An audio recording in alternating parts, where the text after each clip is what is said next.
नमस्कार सर्वांना, स्वागत आहे तुमचं पुन्हा एकदा माझ्या नवीन व्हिडिओमध्ये।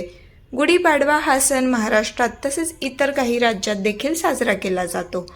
वेदांग ज्योतिष या ग्रंथात सांगितल्याप्रमाणे 3.5 मुहूर्तांपैकी हा एक मुहूर्त आहे। या दिवशी दारी गुढी उभारण्याची परंपरा आहे। गुढी हे विजय आणि समृद्धीचे प्रतीक असल्याचे मानले जाते। गुढीपाडव्यापासूनच चैत्र नवरात्रीला सुरुवात होते आणि राम जन्मोत्सवाच्या कार्यक्रमाचा सुद्धा प्रारंभ होतो। गुढीपाडवा साजरा करण्याचे एक कारण महाभारतामध्ये सुद्धा सापडते। महाभारतातील आदी पर्वामध्ये उपरीचर नावाच्या राजाने इंद्रामार्फत त्याला मिळालेली कळकाची काठी इंद्राला नमन म्हणून जमिनीमध्ये रोवली आणि दुसऱ्या दिवशी त्या काठीची पूजा केली। हा दिवस होता चैत्र महिन्यातील पहिला दिवस, म्हणजे नवीन वर्षाचा पहिला दिवस, म्हणून गुढीपाडवा साजरा करतात। तसेच ब्रह्मदेवाने या दिवशी विश्व निर्मिले असे सांगितले आहे। ब्रह्मदेवाने सृष्टी निर्माण केली तो हाच पवित्र दिवस असल्याचे मानले जाते। पुढे सत्ययुगाची सुरुवात झाली आणि म्हणूनच नूतन वर्षारंभ म्हणून चैत्र शुक्ल प्रतिपदा म्हणजेच गुढीपाडवा साजरा केला जातो असे म्हणतात।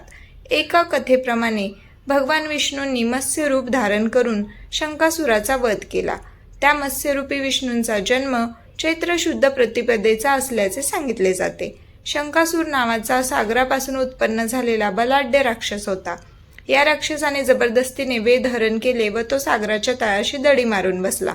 तेव्हा देवी देवता ऋषीमुनींनी क्षीरसागरामध्ये योग निद्रेत असलेल्या भगवान विष्णूंना जागृत केले आणि शंकासुराचा धडा शिकवण्याची विनंती केली। भगवान विष्णूंनी मत्स्यरूप धारण केले आणि ते शंकासुराचा शिरच्छेद करणार इतक्यात शंकासूर म्हणाला की भगवान, आपल्या हातून मजमरण यावे याकरिताच मी वेद पळविले। आपण माझा वध अवश्य करावा, परंतु माझी एक इच्छा आहे अशी की माझे कलेवर तुम्ही नेहमी आपल्या डाव्या हातात धारण करावे। तसेच माझ्या कलेवराच्या स्पर्शाच्या जलाने आपणास स्नान केल्याखेरीज आपली पूजा पूर्ण होणार नाही असा मला वर द्यावा। तेव्हा भगवान विष्णूंनी तथास्तु म्हटले आणि शंकासुराचा वध केला। त्या दिवसापासून विष्णूंनी हातात शंकास धारण केले।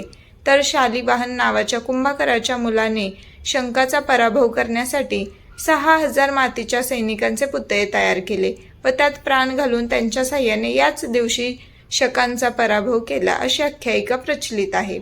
याच शालिवाहन राजाच्या नावाने नवीन कालगणना शालिवाहन शक चालू झाला। तर एका आणखीन कथेप्रमाणे प्राचीन मानवाने जेव्हा देवाची कल्पना केली आणि पूजा करण्यास सुरुवात केली, तीच देवीच्या अर्थात स्त्रीच्या रूपात सुरू केली।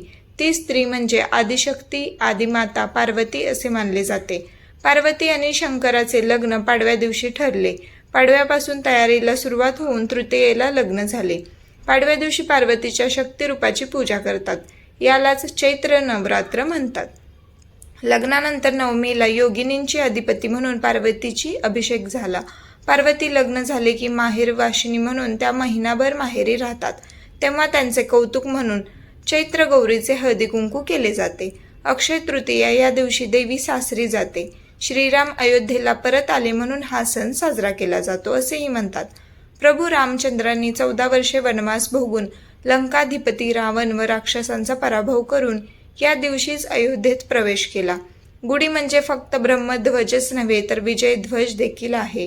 जेव्हा श्रीराम लंकेवर विजय मिळवून अयोध्येला परतले तेव्हा प्रजेने त्यांचे स्वागत ध्वज उभारून मोठ्या आनंदाने केले।